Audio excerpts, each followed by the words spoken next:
Sabe aquela cena clássica? Plataforma de metrô lotada, o painel mostrando que o trem tá chegando, mas aí do nada, o seu para no meio do túnel. E a gente fica lá esperando sem ter a menor ideia do porquê. Bom, hoje a gente vai desvendar o mistério por trás dessas paradas. Poxa, parece uma solução tão óbvia, não é mesmo? Se os trens andassem mais coladinhos, caberia mais gente na linha e a espera diminuiria. A resposta para essa pergunta está numa tecnologia que a gente não vê, uma que controla cada movimento nos trilhos e que, olha só, está no meio de uma revolução. De um lado, a gente vê um trem super moderno, rápido, tecnológico. Do outro, o sistema que ainda controla muitos deles. E é aí que mora o paradoxo. Muitas vezes, esses trens incríveis são limitados por um conceito de segurança que é, na sua essência, bem antigo, quase analógico. Ok, então vamos mergulhar nisso. Para a gente entender por que se espera tanto, a gente precisa primeiro conhecer o vilão da nossa história, o sistema de sinalização tradicional. É ele que cria umas barreiras invisíveis, mas muito, muito reais nos trilhos. O conceito por trás dele é até simples e claro, seguro. Imagina a linha do metrô toda fatiada em pedaços, como se fossem os quarteirões de uma rua. A regra de ouro é: só pode ter um trem por quarteirão.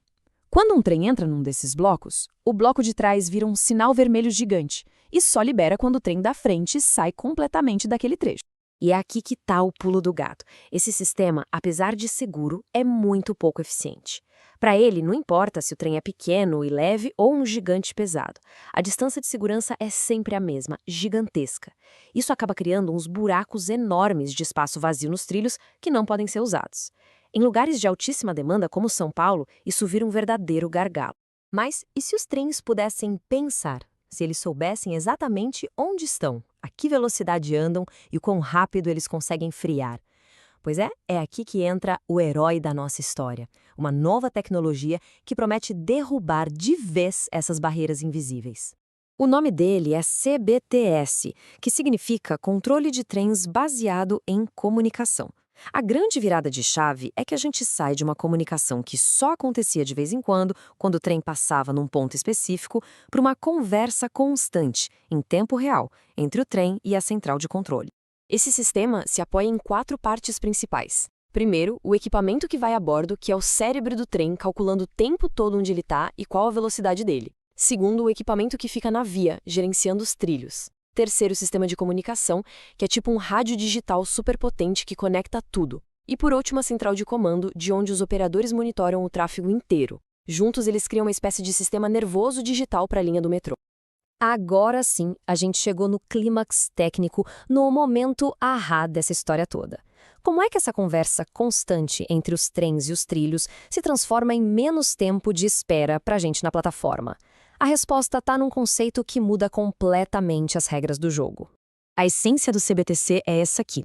É como se o centro de controle conseguisse ler a mente dos trens. Ele não só sabe onde o trem está, mas processa em milissegundos para onde ele vai e como ele vai parar. É essa leitura de mentes em tempo real que permite a grande virada de chave. Essa comparação ajuda a gente a entender perfeitamente a diferença. O sistema antigo é como se fossem correntes de ferro, sabe? Prendendo os trens a distâncias fixas e enormes. Já o CBTC transforma essas correntes num fluxo de dados, algo totalmente fluido.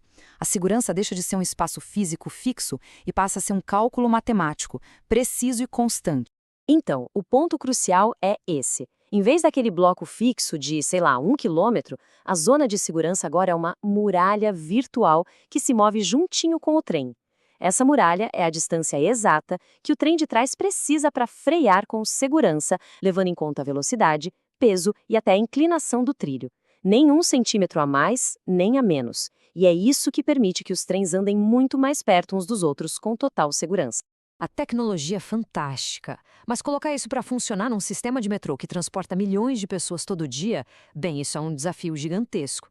Vamos agora sair da teoria e ver como essa reforma acontece no mundo real. Se liga nesse número porque ele é impressionante. Em São Paulo, o contrato para implementar o CBTC nas linhas 1, 2 e 3 foi assinado lá em 2008. E a previsão é que a conclusão de tudo isso leve quase 20 anos. Sim, você ouviu direito, quase 2 décadas. Mas por que demora tanto? A melhor analogia para entender é essa.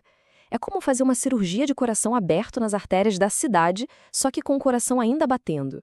Não dá para simplesmente fechar as linhas de metrô mais importantes por anos para instalar tudo. todo o trabalho tem que ser feito naquelas poucas horinhas da madrugada, sem atrapalhar a operação do dia seguinte.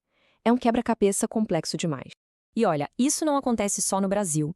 Dá uma olhada no exemplo do BART, o sistema de trens da Bahia de São Francisco, nos Estados Unidos. A jornada para modernizar a frota e implementar o CBTC por lá também é um processo que se arrasta por mais de uma década, cheio de planejamento, licitação e, só então, a execução. E tá aí um desses trens modernos. É importante a gente sacar que a tecnologia de sinalização nova e os trens novos são tipo unha e carne. Um não chega no seu potencial máximo sem o outro. É o CBTC que permite que essa frota do futuro seja de verdade do futuro. E o trabalho não é só dentro do trem, viu? A gente está falando de instalar equipamentos novos ao longo de quilômetros e mais quilômetros de trilhos, dentro de túneis escuros, em estações antigas. Tudo isso enquanto o sistema continua rodando e levando gente para lá e para cá. No fim das contas, a história do CBTC é a história de como a inteligência digital pode otimizar uma infraestrutura física, quebrando barreiras que antes a gente achava que eram impossíveis de superar. E isso deixa a gente com uma pergunta no ar. Se a gente olhar para as nossas cidades, para o trânsito, para a logística, qual será a próxima grande barreira invisível que a tecnologia vai nos ajudar a derrubar?